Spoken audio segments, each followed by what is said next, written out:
आज हम बाइबल में से एक ऐसे विषय के ऊपर अपना ध्यान केंद्रित करने जा रहे हैं जिसके बारे में अधिकतर कलीसियाओं के अंदर प्रचार नहीं किया जाता है।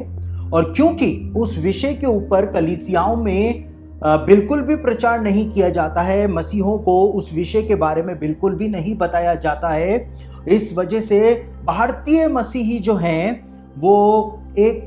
पतित जीवन जो है या आत्मिक रूप से हारा हुआ जीवन व्यतीत कर रहे हैं, क्योंकि बाइबल के उस सबसे महत्वपूर्ण विषय के बारे में भारतीय कलीसिया जो है वो बहुत कम जानती है। तो आज हम उस विषय के ऊपर अपना ध्यान केंद्रित करेंगे और वो विषय है यीशु मसीह का लहू कितना सामर्थी है। ये विषय और ये बातें जो है मैं आपके सामने रखने जा रहा हूं। लेकिन अपने अध्ययन को शुरू करने से पहले दो वचन हम बाइबल में से पढ़ लेते हैं और वहां से अपने अध्ययन की बुनियाद को हम डाल देते हैं और उसके बाद हम आगे बढ़ेंगे। तो सबसे पहले हम पुराना नियम के अंदर से एक वचन को पढ़ेंगे जो पाया जाता है लेव्य व्यवस्था यानी बुक ऑफ लेविटिकस, उसका चैप्टर नंबर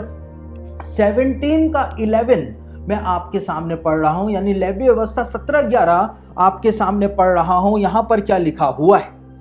क्योंकि शरीर का प्राण लहू में रहता है और उसको मैंने तुम लोगों को वेदी पर चढ़ाने के लिए दिया है कि तुम्हारे प्राणों के लिए प्रायश्चित किया जाए, क्योंकि प्राण के कारण लहू ही से प्रायश्चित होता है। एक और वचन को हम बाइबल में से पढ़ लेते हैं। हम नया नियम में से एक वचन को पढ़ेंगे, रोमियो की पत्री उसका 3रा अध्याय उसके 25वें वचन को आपके सामने पढ़ रहा हूं। 25वें वचन के पहले भाग को सिर्फ आपके सामने पढ़ रहा हूं। यहां पे लिखा है, पौलुस कहता है रोमियो 3:25 में, उसे परमेश्वर ने उसके लहू के कारण एक ऐसा प्रायश्चित ठहराया जो विश्वास करने से कार्यकारी होता है। तो आज इन दोनों वचनों को आधार बना करके हम यीशु मसीह के लहू के सामर्थ्य के बारे में जो बातें जानने जा रहे हैं, जो बातें समझने जा रहे हैं, वो आपके आत्मिक जीवन को पूरी तरह से झंझोड़ करके रख देंगी, साथ ही साथ आपके आत्मिक जीवन को एक नई मजबूती जो है वो प्रदान करेंगी। सन 2011 में जब मैं वचन का अध्ययन कर रहा था, तब ये प्रकाशन जो था यीशु के लहू पर, यीशु के जो 7 घाव उसके शरीर के ऊपर हुए थे मुख्य रूप से, उनके ऊपर जब मैं अध्ययन कर रहा था तो ये प्रकाशन 2011 में प्रभु ने मुझको प्रदान किया था, जो मैं इस समय आपके सामने रखने जा रहा हूं। यहां पे लेव्य व्यवस्था उसका 17 अध्याय उसके 11वें वचन के अंदर परमेश्वर ने लहू के बारे में बताया, जानवर के, पशु के लहू के बारे में बताया कि पशु का लहू जो है वो प्रायश्चित करने के लिए दिया गया है, ताकि इंसान अपने पापों से प्रायश्चित कर सके, अपने पापों से माफी जो है वो प्राप्त कर सके। और साथ ही साथ हम नए नियम के अंदर देखते हैं कि यीशु मसीह जो कि परमेश्वर का मेमना है, उसने एक मेमने के रूप में, एक पशु के रूप में सारी मानव जाति के पापों का प्रायश्चित किया और उसने क्रूस के ऊपर अपना बलिदान दिया, और इस प्रकार से सारी मानव जाति को उनके पापों से छुटकारा जो है वो यीशु मसीह ने प्रदान किया था। और यीशु का वो लहू जो क्रूस के ऊपर बहाया गया, यहाँ पे लेव्य व्यवस्था 17-11 में लिखा हुआ है कि लहू के द्वारा ही प्रायश्चित किया जाता है, माफी मिलती है। और रोमियो की पत्री उसके 3रा अध्याय उसके 25वें वचन में पौलुस कहता है कि परमेश्वर ने उसे यानी यीशु मसीह को उसके लहू के कारण एक ऐसा प्रायश्चित ठहराया जो विश्वास करने से कार्यकारी होता है। जब हम यीशु के लहू के ऊपर विश्वास करते हैं, तब ही यीशु मसीह का लहू जो है वो एक्टिवेट हो जाता है, वो कार्यकारी होता है, और तब ही वो हमको हमारे पापों से प्रायश्चित देता है, हमको शैतान से छुटकारा देता है। आज भारतीय कलीसिया के अंदर कई सारे ऐसे लोग आ गए हैं जो इस बात को कहते हैं कि यीशु मसीह के लहू से आप खुद को ढक नहीं सकते हैं, आप अपने बच्चों को यीशु मसीह के लहू में नहीं ढक सकते हैं, आप अपने घर को यीशु मसीह के लहू में नहीं ढक सकते हैं, आप अपनी सैलरी को यीशु मसीह के लहू में नहीं ढक सकते हैं, क्योंकि उनका ऐसा मानना है, हालांकि बाइबल में कुछ और बात लिखी हुई है, लेकिन उनका ऐसा मानना है कि बाइबल में कहीं पर भी नहीं लिखा हुआ है कि हम यीशु मसीह के लहू से किसी चीज को ढक सकते हैं या कवर कर सकते हैं। लेकिन यहां पर पौलुस ने रोमियो की पत्री 3 अध्याय उसके 25वें वचन के अंदर जिस शब्द का इस्तेमाल किया ग्रीक भाषा के अंदर, वो हमको कोई दूसरी ही बात बताता है। और ऐसे लोग जो इस बात का खंडन करते हैं कि यीशु मसीह के लहू से आप खुद को, अपने बच्चों को, अपने परिवार को, अपनी संपत्ति को कवर नहीं कर सकते हैं, वो दावा जो है वो पूरी तरह से खारिज हो जाता है। यहां पर लिखा हुआ है, पौलुस कहता है उसे परमेश्वर ने उसके लहू के कारण एक ऐसा प्रायश्चित ठहराया। और ये शब्द जो है प्रायश्चित, ओरिजिनल ग्रीक न्यू टेस्टामेंट में प्रायश्चित के लिए जो शब्द इस्तेमाल हुआ है वो शब्द है हिलास्टेरियन। और हिलास्टेरियन का मतलब होता है, ग्रीक भाषा में होता है लिड ऑफ द आर्क, यानी कि वाचा के संदूक के ऊपर जो प्रायश्चित का ढकना ढका जाता था, वो शब्द का इस्तेमाल पौलुस के द्वारा यीशु मसीह के लहू के लिए किया गया था कि जिस तरह से एक ढकने के द्वारा वाचा के संदूक को ढका जाता था, उसी प्रकार का काम यीशु मसीह का लहू हर एक विश्वासी के लिए करता है। यानी लहू जो है, यीशु मसीह का लहू जो है वो ढांकने के लिए दिया गया है। और जब हम विश्वास करते हैं तो यीशु मसीह का लहू जो है वो ढांकता है, वो कार्यकारी हो जाता है। इस बात को यहां पर पौलुस के द्वारा बताया गया है। और आज हम यीशु मसीह के शरीर के ऊपर जो मुख्यतः 7 घाव हुए थे, उनके ऊपर अपना ध्यान केंद्रित करने का प्रयास करेंगे। और यीशु के 7 घाव में से जो लहू निकला वो किस प्रकार से हमारे जीवन के ऊपर अप्लाई हो जाता है, उस रहस्य को जब आप समझ जाएंगे तो आज जो पतित जीवन आप जी रहे हैं, बीमारियों के अंदर फंसे हुए हैं, डिप्रेशन के अंदर फंसे हुए हैं, आप विपत्तियों के अंदर फंसे हुए हैं, आप परेशान ही परेशान हैं, आप उन सब परिस्थितियों से छुटकारा पा जाएंगे जब आप इस बात को समझ गए कि यीशु मसीह के शरीर की स्पेसिफिक जगह से जब लहू निकला तो किस प्रकार से वो हमारे जीवन के स्पेसिफिक क्षेत्र के ऊपर लागू हो जाता है, और किस प्रकार से हम यीशु मसीह के लहू को पुकार करके अपने जीवन को उससे ढांक करके कैसे शैतान के हमलों से बच सकते हैं, इस बात को मैं आपके सामने रखने जा रहा हूं।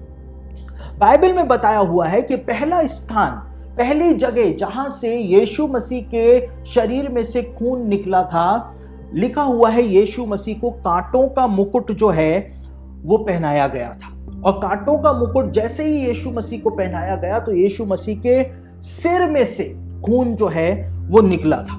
लेव्य व्यवस्था की पुस्तक को आप पढ़ें तो लेव्य व्यवस्था की पुस्तक में साफ तौर से इस बात को बार बार शुरुआती अध्यायों के अंदर दोहराया गया है कि जो बलि पशु हुआ करता था, बलि पशु का सिर बहुत महत्वपूर्ण हुआ करता था। लेव्य व्यवस्था के शुरुआती अध्यायों में यह बात बताई गई है।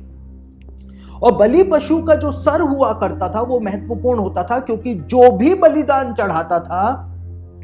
वो अपने हाथ जो है उस बलि पशु के सिर के ऊपर रखा करता था, और सारे पाप जो हैं वो उस बलि पशु के सिर के ऊपर डाला करता था। और इसीलिए यीशु मसीह परमेश्वर के मेमने के तौर पर जब बलिदान हो रहा था तो उसके सिर के ऊपर कांटों का मुकुट पहनाया जाना जरूरी था, क्योंकि दुनिया के सारे पाप जो थे वो उसके सिर के ऊपर डाले जा रहे थे। और जब यीशु मसीह के सिर में से खून निकला, यीशु मसीह के सिर में से जो खून निकला वो हमारे सिर के ऊपर किस प्रकार से आत्मिक रूप से लागू हो जाता है। यीशु मसीह के सिर में से निकलने वाला लहू जो था वो हमको हर प्रकार के मेंटल स्ट्रेस से बचाता है। यदि हम यीशु मसीह के लहू को पुकारेंगे, यदि आप परेशानियों में हैं, आप चिंताओं के अंदर हैं, आप डिप्रेशन के अंदर हैं, आपको सुसाइड करने की इच्छा उत्पन्न हो रही है, आपको कोई धोखा दे करके चला गया है, आपका पति ने आपको धोखा दे दिया है, आपकी पत्नी ने आपको धोखा दे दिया है, आपके मित्र ने आपको धोखा दे दिया है, आप परेशान हैं, आप कर्जों के अंदर फंसे हुए हैं, आपको उपाय नजर नहीं आ रहा है, आपको सिर्फ एक ही उपाय दिखाई दे रहा है कि आप आत्महत्या करके अपनी जीवन लीला समाप्त कर दें। इस मेंटल स्ट्रेस से होकर के जब आप गुजर रहे हैं, हो सकता है कि तलाक के स्ट्रेस को लेकर के आप इस समय गुजर रहे हो, आप पूरी तरह से बिल्कुल हताश अपने जीवन से हो चुके हैं, तो यहां पर यीशु मसीह के सिर से बहने वाला लहू जो था, यीशु मसीह का लहू जो उसके सिर से बहा, वो आपको हर प्रकार के मेंटल स्ट्रेस से बचा सकता है। यीशु का लहू, जब आप उसको पुकारेंगे, जब आप याचना करेंगे परमेश्वर से कि यीशु के लहू के द्वारा प्रभु आपके मस्तिष्क को पूरी तरह से ढक दे, तो यीशु मसीह का लहू विश्वास करने से कार्यकारी हो जाएगा और उस हर एक मेंटल स्ट्रेस से, क्योंकि लिखा है शैतान जो है वो जलते हुए तीर हर एक विश्वासी के ऊपर मारता है, फेंकता है, और उन जलते हुए तीरों से यीशु मसीह का लहू जो है वो आपको बचा सकता है। सिर्फ विश्वास करने से आप यीशु मसीह के लहू को अपने जीवन के ऊपर ले आएंगे और उस मेंटल स्ट्रेस से आप बाहर निकल करके आ सकेंगे, जो अन्य किसी भी माध्यम से आप बाहर निकल करके नहीं आ सकते।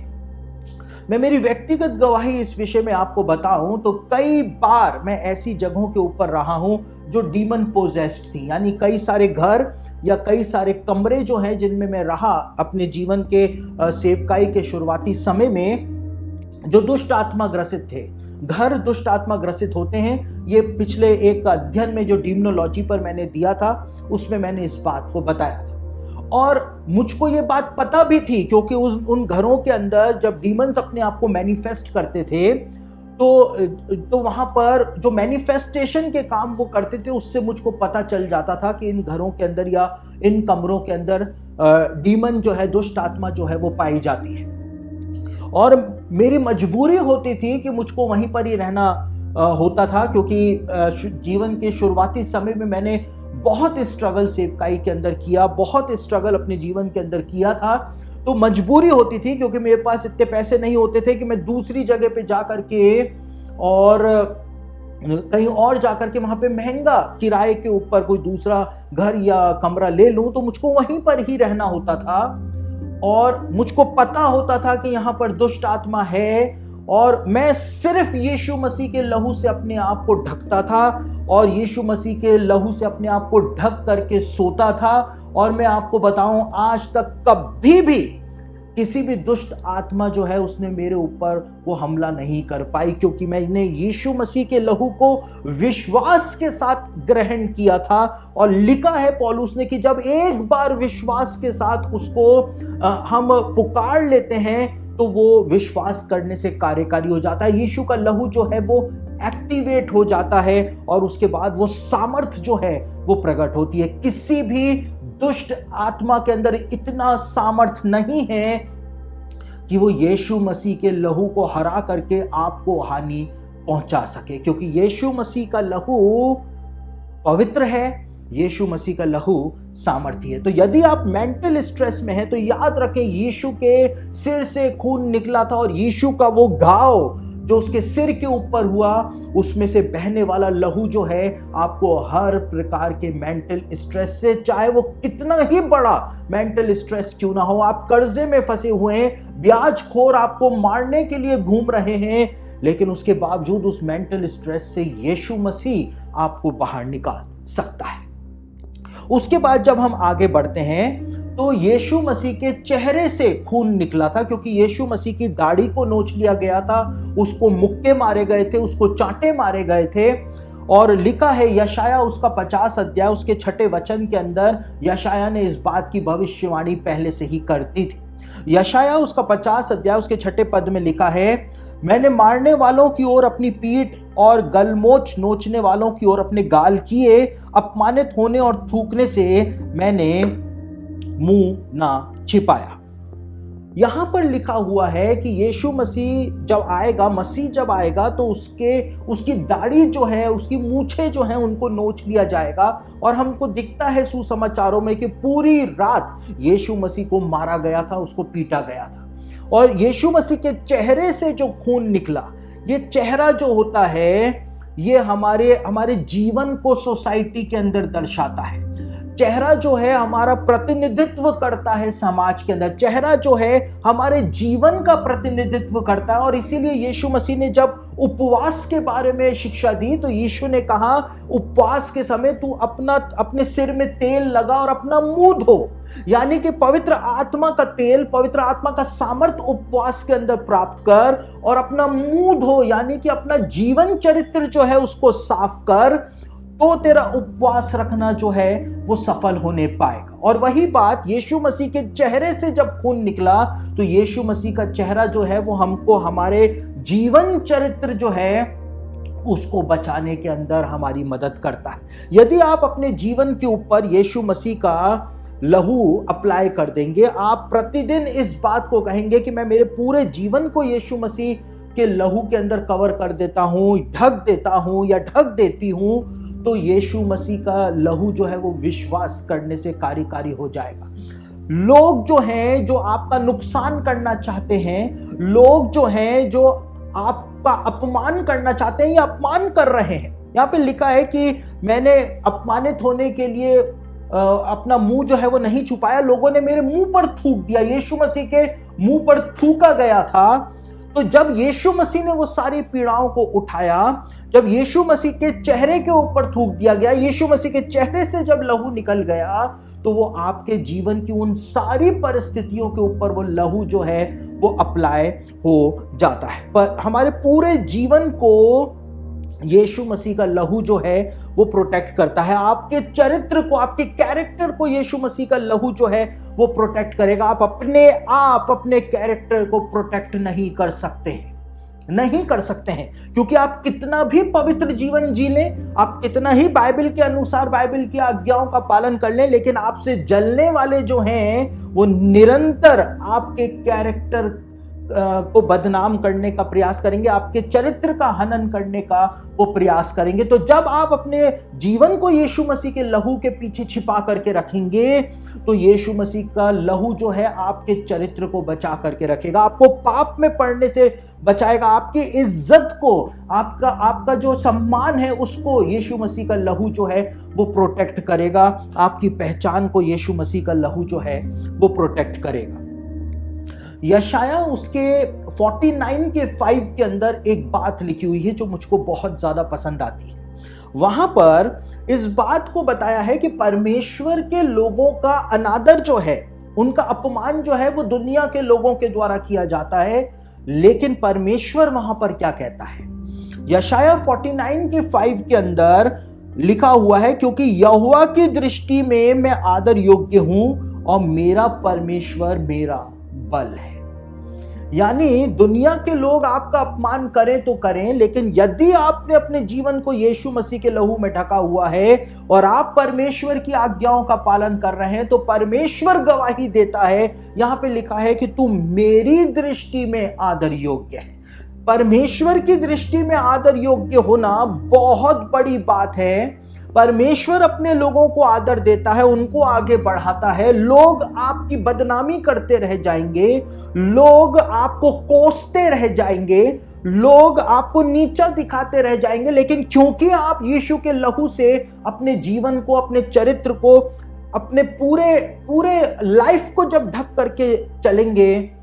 तो परमेश्वर आपको सम्मान देगा, परमेश्वर आपको आगे लेकर के जाएगा। और इसीलिए दाऊद कहता है भजन संहिता 109 के 28वें वचन में कि वे लोग तो कोसते रहें परंतु तू आशीष दे, वे तो उठते ही लज्जित हो परंतु तेरा दास आनंदित हो। यानी कि जब आप परमेश्वर के प्रति विश्वास योग्य रहेंगे और आप यीशु के लहू को अपने जीवन के ऊपर अप्लाई करेंगे, तो आपसे जलने वाले आपको कोसते तो रहेंगे, लेकिन परमेश्वर जो है आपको आशीष देता चला जाएगा। आपके जलने वाले जो हैं वो लज्जित होंगे, क्योंकि परमेश्वर आपको आगे उठा करके लेकर के जाएगा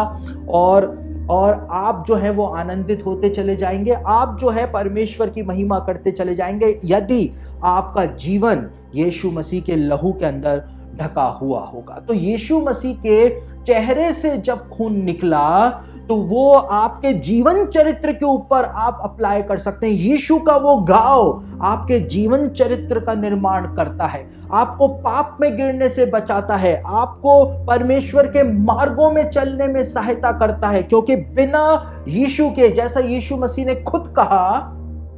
कि मेरे बिना तुम कुछ भी नहीं कर सकते हो।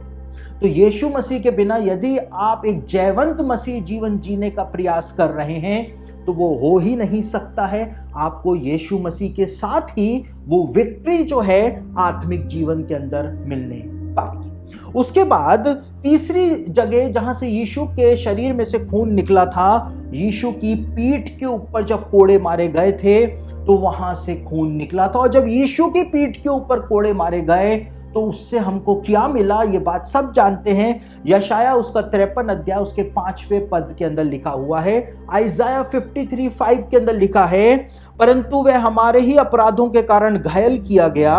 वह हमारे अधर्म के कामों के हेतु कुचला गया, हमारी ही शांति के लिए उस पे ताड़ना पड़ी कि उसके कोड़े खाने से हम चंगे हो जाए। जब यीशु मसीह की पीठ के ऊपर कोड़े मारे गए तो उन कोड़ों की मार से जो खून निकला उससे हम चंगे हो गए। तो यदि आज आप बीमार हैं और आपकी ऐसी बीमारी है जिसका इलाज दुनिया में नहीं पाया जाता है, तो उसका इलाज यीशु मसीह के लहू के अंदर पाया जाता है, क्योंकि उसने हर एक बीमारी के लिए मार खाई है, हर एक बीमारी के लिए कोड़ों को सहा है। आपकी बीमारियां कैसी भी हो सकती हैं, आपको कैंसर हो सकता है, टीबी हो सकते हैं, अर्थराइटिस हो सकता है, आपको ऐसी बीमारी हो सकती है जिसका नाम तक लोग नहीं जानते हैं, आपको छोटी मोटी बीमारी भी हो सकती है, बुखार आ जाना, खांसी हो जाना, जुकाम हो जाना, सर दर्द हो जाना, आपको छोटी छोटी से लेकर बड़ी से बड़ी बीमारी हो सकती है।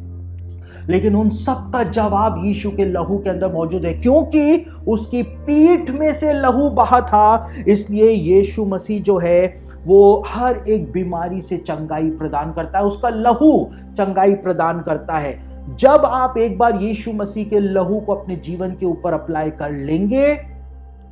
तो उसके बाद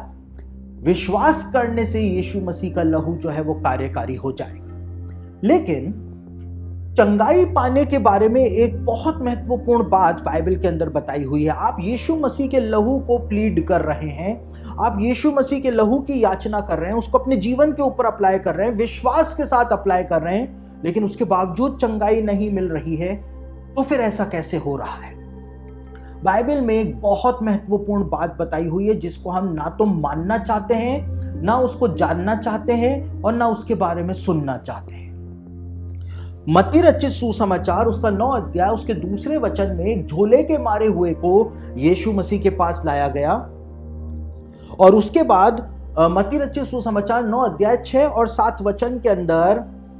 इस बात को भी बताया गया है कि यीशु मसीह ने उस झोले के मारे हुए को तुरंत चंगाई प्रदान नहीं करी थी। यीशु ने उसको चंगाई देने से पहले कहा था, हे पुत्र तेरे पाप क्षमा हुए, और उसके बाद यीशु मसीह ने कहा था, उठ अपनी खाट उठा और अपने घर चला जा। इसी प्रकार से भजन संहिता 103 के 3 को यदि पढ़ें तो भजन संहिता 103 के 3 में लिखा है कि वही तो मेरे सब अधर्म को क्षमा करता और मेरे सारे रोगों को चंगा करता है। परमेश्वर पहले आपको आपके पापों से क्षमा प्रदान करेगा और उसके बाद आपको आपकी बीमारियों से चंगा करेगा। लेकिन हम परमेश्वर के पास दूसरे सिद्धांत को लेकर के आते हैं कि पहले परमेश्वर मुझको चंगाई दे, उसके बाद मैं विश्वास करूंगा कि परमेश्वर है और अपने पापों से मैं पश्चाताप करूंगा। और इसीलिए मैक्सिमम लोग जो हैं उनको चंगाई नहीं मिल पाती है, और मसीही लोगों को इसलिए चंगाई नहीं मिल पाती है क्योंकि वो अपने ढिठाई के अंदर अपने अपराधों पापों के लिए परमेश्वर से क्षमा नहीं मांगना चाहते हैं। और जब तक क्षमा नहीं मांगते हैं, चाहे वो कितना ही यीशु के लहू को अपने जीवन के ऊपर अप्लाई कर लें, उनकी बीमारियां जो हैं वो ठीक नहीं हो पाती हैं। यीशु मसीह का लहू विश्वास करने से ही कार्यकारी होता है, सिर्फ विश्वास करने से। और विश्वास करने का मतलब है कि हम अपने पापों से पश्चाताप करें, माफी मांगे परमेश्वर से, और परमेश्वर की आज्ञाओं के अनुसार जब हम जीना शुरू करेंगे तब जाकर के यीशु मसीह का लहू जो है हमको हमारी सारी बीमारियों से चंगा कर सकता है, क्योंकि उसकी पीठ से बहने वाला खून जो है वो आपको सारी बीमारियों से चंगाई प्रदान करने के लिए बहाया गया था। उसके बाद यीशु मसीह के पसीने में से खून निकला था। गतसमनी के बाग में जब यीशु मसीह था तो यीशु मसीह का पसीना जो था वो खून बन करके जमीन के ऊपर टपक रहा था। और आदम को जो श्राप परमेश्वर ने दिया था उसकी एक झलक हमको गतसमनी के बाग के अंदर देखने को मिल रही थी। अदन की वाटिका के अंदर, अदन के बाग के अंदर परमेश्वर ने आदम से एक बात बोली थी, उसको मैं आपके सामने पढ़ रहा हूं। उत्पत्ति उसका 3 अध्याय 17 से लेकर 19 वचन पढ़ें तो वहां पे परमेश्वर ने आदम को श्राप दिया था। आदम को परमेश्वर ने कहा था, तूने जो अपनी पत्नी की बात सुनी और जिस वृक्ष के फल के विषय मैंने तुझे आज्ञा दी थी कि तू उसे ना खाना, उसको तूने खाया है, इसलिए भूमि तेरे कारण श्रापित है। तू उसके ऊपर जीवन भर दुख के साथ खाया करेगा, वह तेरे लिए कांटे और उट कटारे उगाएगी, और तू खेत की उपज खाएगा और अपने माथे के पसीने की रोटी खाया करेगा, और अंत में मिट्टी में मिल जाएगा, क्योंकि तू उसी में से निकाला गया है। तू मिट्टी तो है और मिट्टी ही में फिर मिल जाएगा। तो यहां पर परमेश्वर ने आदम को श्राप दिया था और आदम को कहा था कि तू अपने पसीने की रोटी जो है वो खाया करेगा। और यीशु मसीह का पसीना जो था वो खून बन करके गतसमनी के बाग में जमीन के ऊपर टपक रहा था। यीशु मसीह जो था वो इसी श्राप को तोड़ रहा था, इसी श्राप की भरपाई जो है वो करने जा रहा था। और जब यीशु मसीह का पसीना लहू बन करके टपका और जब परमेश्वर ने आदम को इस बात के विषय में श्राप दिया था कि तू अपने पसीने की कमाई खाएगा, तो पसीना जो है वो हमारे मेहनत की कमाई को दर्शाता है। आपकी मेहनत की कमाई, आपकी सैलरी जो है, आपकी तनख्वाह जो है, जब आप उसको यीशु मसीह के लहू के अंदर ढक देंगे, क्योंकि यीशु का पसीना लहू बन करके टपक रहा था, जब आप अपनी मेहनत की कमाई को यीशु के लहू के अंदर ढक देंगे तभी जाकर के आपकी मेहनत की कमाई जो है वो आशीषित होने पाएगी, तभी जाकर के आशीषित होने पाएगी। अन्यथा आपकी मेहनत की कमाई जो है उसको दूसरे हड़प कर जाएंगे। हो सकता है कि आप कहीं पे जा रहे हैं, ट्रैफिक पुलिस वाले ने आपको पकड़ लिया, आपका चालान बना दिया या आपसे जबरदस्ती रिश्वत खा ली। हो सकता है आप किसी कोर्ट केस में फंस जाएं और वकीलों को फीस देने में आपकी सैलरी जो है वो चली जाए। डॉक्टरों के पास इलाज कराने के लिए आप भाग रहे हैं, आपकी सैलरी जो है वहां पर खर्च हो जाए, आपका नुकसान ही नुकसान होता चला जाए।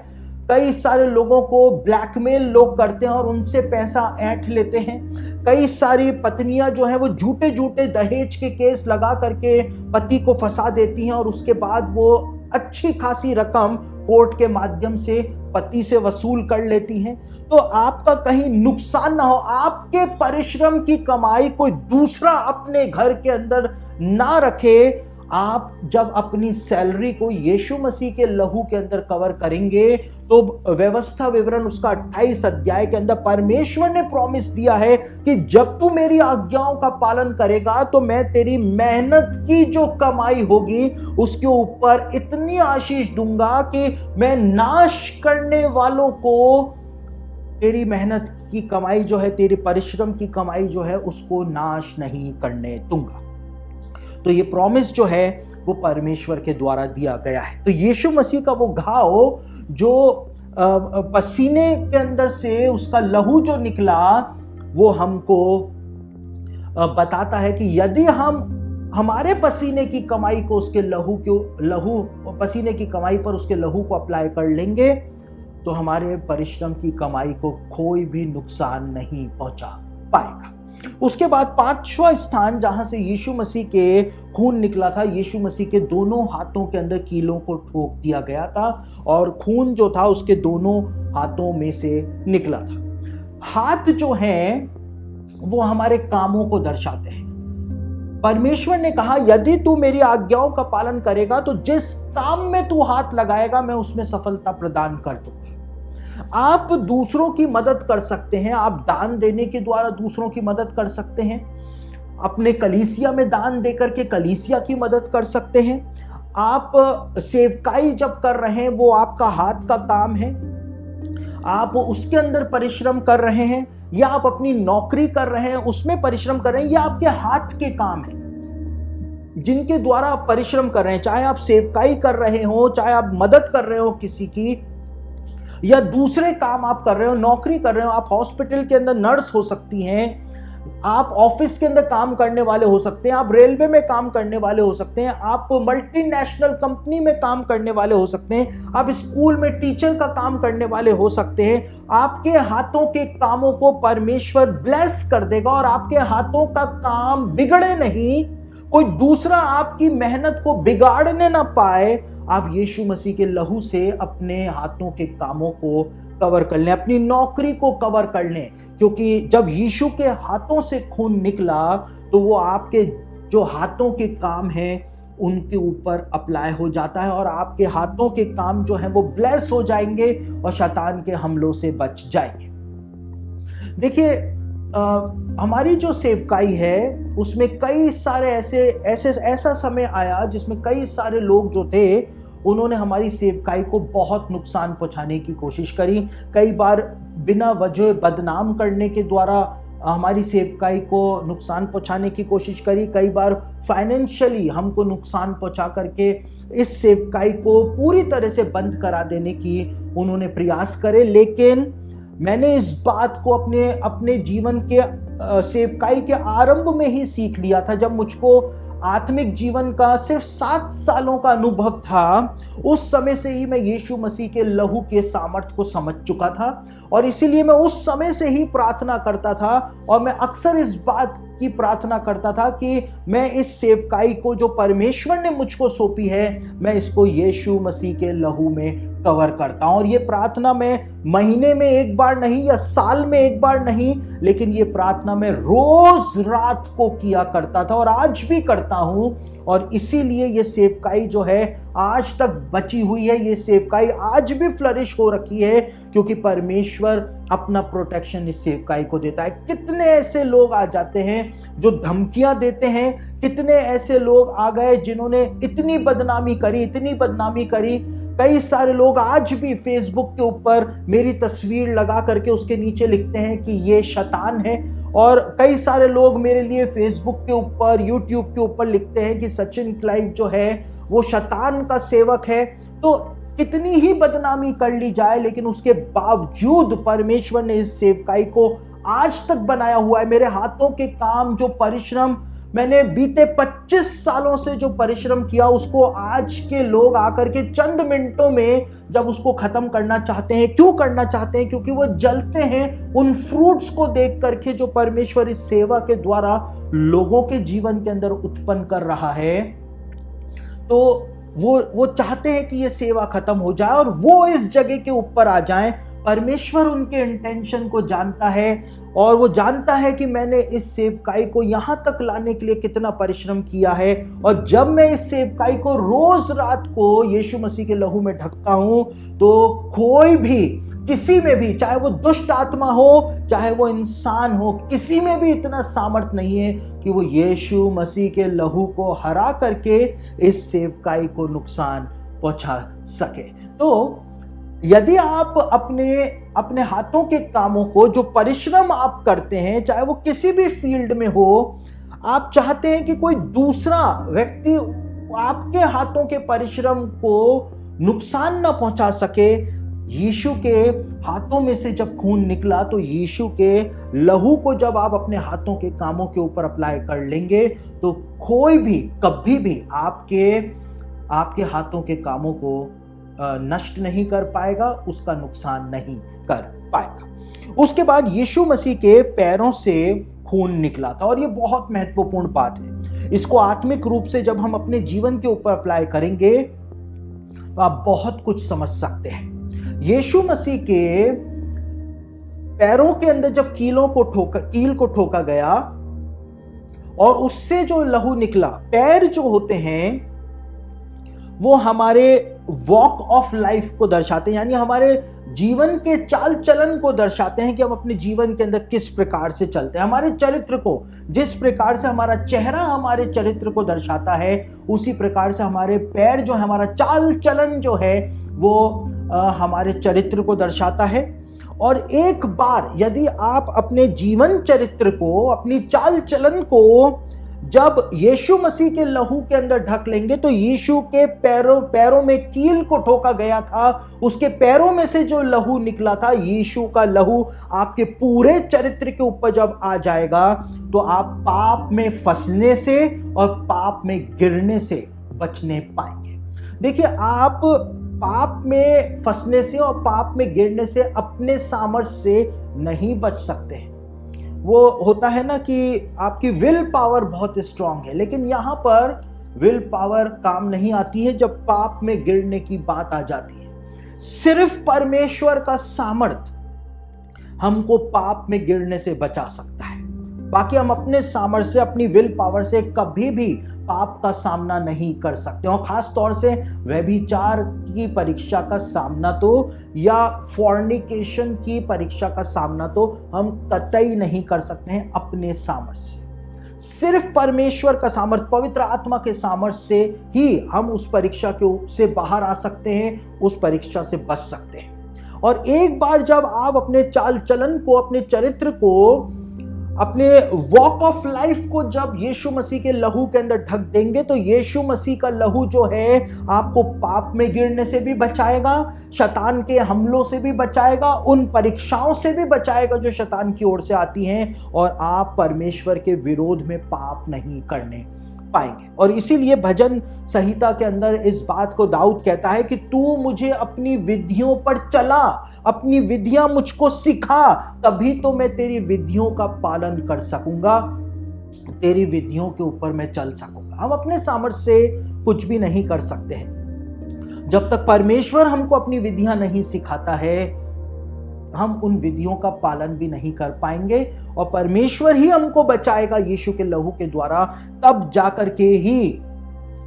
हम अपने जीवन के अंदर एक पवित्र जीवन व्यतीत कर पाएंगे। तो आपके पूरे जीवन की जो वॉक ऑफ लाइफ है, आपका चरित्र जो है,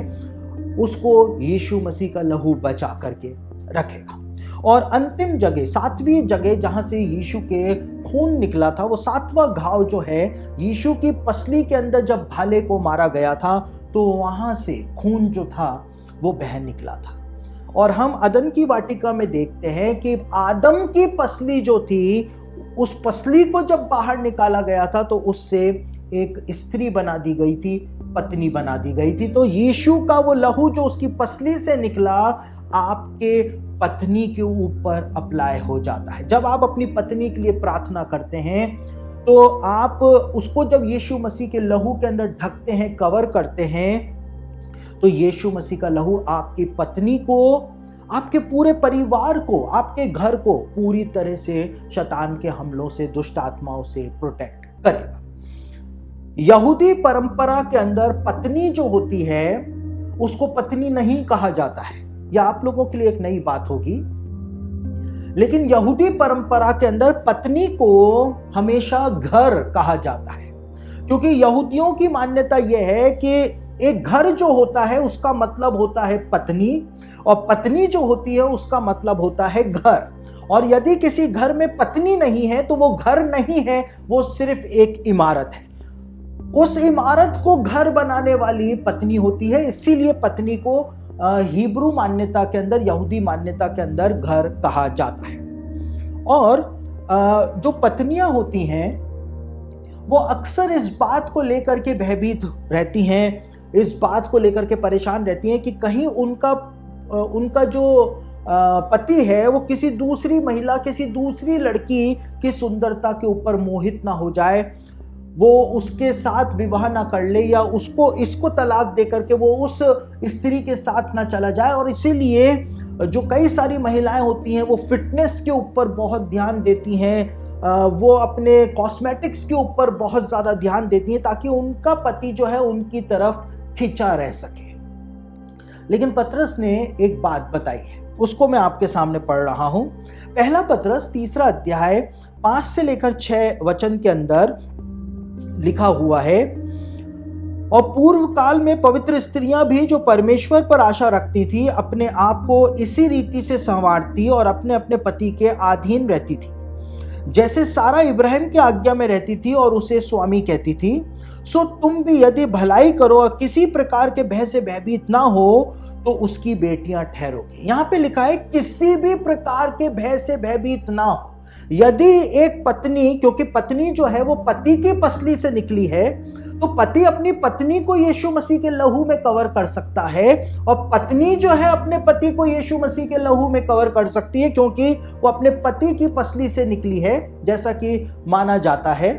और जब दोनों इस प्रकार से एक दूसरे को यीशु मसीह के लहू के अंदर ढक करके रखेंगे, तो यहां पे लिखा है पत्नियां उसके बाद किसी भी प्रकार के भय से भयभीत होने की उनको जरूरत नहीं है कि कोई दूसरी महिला या लड़की उनके पति को आकर्षित करके उनको ना ले जाए, उनका पति उसको डाइवोर्स ना दे दे, या उसका पति जो है उसके खिलाफ ना हो जाए। किसी भी प्रकार का सास जो है कहीं मेरे पति को भड़का ना दे, कोई और मेरे पति को मेरे खिलाफ भड़का ना दे, मेरा पति को कहीं दूसरी स्त्री की सुंदरता ज्यादा पसंद आनी शुरू ना हो जाए। किसी भी प्रकार के भय से भयभीत होने की उस समय जरूरत नहीं रहेगी जब आप यीशु मसीह के उस लहू को जो उसकी पसली से बहा, यीशु मसीह का वो पवित्र लहू जो कि प्रायश्चित करता है, जो विश्वास करने से कार्यकारी होता है, जब आप उसको अपने परिवार के ऊपर अप्लाई कर देंगे, पति पत्नी एक दूसरे के ऊपर अप्लाई कर देंगे, ढक देंगे एक दूसरे को, तो शैतान फिर उनके परिवार को कभी भी नाश नहीं कर पाएगा। तो आपको यीशु मसीह के लहू के सामर्थ्य को चखना पड़ेगा, तब जाकर के आप यीशु मसीह के लहू के सामर्थ्य को जान पाएंगे। सिर्फ महज अल्फाजों के द्वारा आप यीशु मसीह के लहू के सामर्थ्य को नहीं समझ सकते हैं। यीशु मसीह के लहू के अंदर वो सामर्थ्य पाई जाती है जो आपको शैतान के सारे, और मैं फिर कहूंगा सारे हमलों से बचा सकती है, दुष्ट आत्माओं के हमलों से बचा सकती है। लेकिन शर्त जो है वो पौलुस ने बताई है कि यीशु मसीह का लहू सिर्फ विश्वास करने से कार्यकारी होता है। पहली बात तो यह है कि आपको विश्वास होना चाहिए कि यीशु मसीह का लहू आपको बचा सकता है, और दूसरी बात, जब तक आप परमेश्वर की आज्ञाओं का पालन नहीं कर रहे हैं, यदि आपका जीवन पाप में है और उसके बाद आप यीशु मसीह के लहू को अप्लाई कर रहे हैं, तो वो काम नहीं करेगा। जब तक आप उन पापों में से निकल करके बाहर नहीं आएंगे, माफी नहीं मांगेंगे, तब तक यीशु मसीह का लहू काम नहीं करेगा। कितने सारे लोग हमको फोन करते हैं और इस बात को कहते हैं कि यीशु के लहू को भी अप्लाई कर दिया, लेकिन कुछ भी नहीं हो रहा है पास्टर साहब। क्यों नहीं हो रहा है? क्योंकि उनके जीवन में अभी भी पाप पाया जाता है। जिस दिन वो अपने पापों को छोड़ करके बाहर आ जाएंगे, परमेश्वर से माफी मांग लेंगे और फिर खड़े होकर के यीशु मसीह के लहू की याचना करेंगे, यीशु के लहू को अप्लाई कर देंगे अपने जीवन के अलग अलग क्षेत्रों पर, तो यीशु का लहू उस समय कार्यकारी होगा और शैतान के बंधन जो है वो टूटते चले जाएंगे। तो बहुत संक्षिप्त रूप में मैंने यीशु मसीह के 7 घाव और यीशु के शरीर से बहने वाला जो लहू है उसके बारे में आपको बताने का प्रयास किया है। 2011 में ये प्रकाशन प्रभु ने मुझको दिया था, जो मैंने आज आप लोगों के साथ साझा कर दिया है, और मैं आशा करता हूं कि इस संदेश के द्वारा आप बहुत कुछ समझने पाएंगे, बहुत कुछ सीखने पाएंगे। और मैं आपको यकीन दिलाता हूं कि यदि आप यीशु के लहू के ऊपर विश्वास करेंगे